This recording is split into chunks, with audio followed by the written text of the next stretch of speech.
ရန်ကုန်မှပဲခူးသို့မိုင်90သာကွာဝေးပြီးပဲခူးမြို့မှာတင်ကြရနေရများသမိုင်းဝင်စုတောင်းဖြစ်စေဒီပထိုးများပေါ်များတာကြောင့်နေချင်းပြန်ခရီးတိုးကို DMU ရထားနဲ့တနအီသာကြာမြင့်မှာဖြစ်ပြီးခရီးသွားပြည်သူများဖျားဖူးခရီးထွက်ကြသူများနဲ့လာရောက်လက်ပတ်သူများနဲ့များပြားလည်ရှိပါတယ်။သတင်းပြေဆုံးကိုဆက်လက်တင်ပြပေးမှာဖြစ်ပါတယ်ရှင်။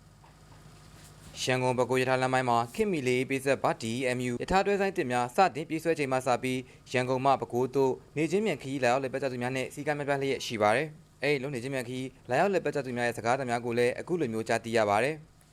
လိုင်းပေါ်မှာလည်းနာမည်ရမ်းကြီးနေလေရထားမစီရတာလည်းကြာပြီဆိုတော့ပထမဆုံးအနေနဲ့ပြန်စီးကြည့်တာပေါ့နော်တော်တော်အဆင်ပြေပါတယ်ငြိမ်နေတာပဲမစီရတာလည်းကြာပြီဆိုတော့ပြောတာပေါ့နော်တခါမှလည်းမစီးဖြစ်တာတော်တော်ကြာသွားပါပြီမကတော့အမတို့ online ကနေပဲဝယ်လိုက်တာပေါ့နော်အဆင်ပြေပါတယ်အဓိကတော့ရွှေမော်တော့ဖျားဖူးမယ်ပေါ့ပြီးတော့အမျိုးတွေနဲ့လည်းတွေ့အောင်မယ်ပေါ့ဘကုမရှိတဲ့အမျိုးတွေနဲ့လည်းတော့တွေ့မလို့ပါနေချင်းမြန်မှာညနေ4 နာရီရထားနဲ့ပြန်မှာပါဟုတ်ကဲ့ပါရန်ကုန်ကနေပြီးတော့ဘကုလာလဲပတ်မယ်ဆိုရင်ဘကုမှလည်းလဲစရာတွေကအများကြီးရှိရလေ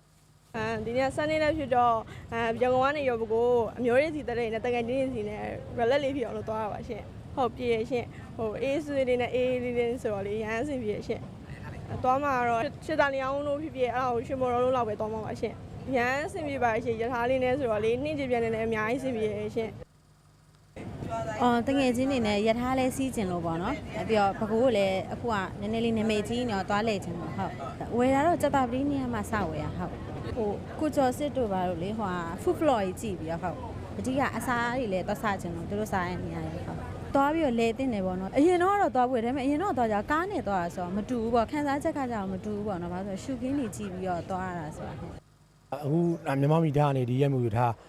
ဆွဲတယ်ပေါ့ဗျာဆွဲတဲ့ခါကျတော့ဒီ online ကလည်းအလွယ်တကူလည်းမဖြတ်လို့ရတယ်ဒါပေမဲ့ဖြတ်လို့ရတဲ့ခါကျတော့ဒီရန်ကုန်ကခီးသွားပြည်သူတွေပေါ့ဟိုနေမြန်ခီးလေးကိုစိတ်ဝင်စားကြတယ်စိတ်ဝင်စားကြတော့ကျွန်တော်တို့လေးတာတွေးရှိတဲ့လောက်ကလည်းဟိုရန်ကုန်ကနေဘကိုးကိုတော့လျှောက်ဒီရထားနဲ့ပေါ့လေဒီရက်မျိုးထားနဲ့မနေ့ပိုင်းရထားရင်လိုက်လာကြတယ်ပြီးလို့ရှိရင်ညနေခင်းကိုဒီရက်မျိုးထားနဲ့ပဲတဲ့ခါသူတို့ရန်ကုန်ပြန်ကြတယ်ပေါ့ဒီရက်မျိုးထားကလည်းနေ့စဉ်ထွက်တဲ့ခါကျတော့သူလွယ်လွယ်ကူပေါ့ရန်ကုန်နဲ့ဘကိုးခီးတင်တော့လွယ်လွယ်ကူလေးနဲ့သွားလို့ရတဲ့အနေထားပါပြီးလို့ရှိရင်ဟိုရန်ကုန်နဲ့ဘကိုးဆိုတော့တနားရီလောက်ပဲသွားတဲ့ခီးတင်ဖြစ်တဲ့အတွက်ကြောင့်ဒါရန်ကုန်က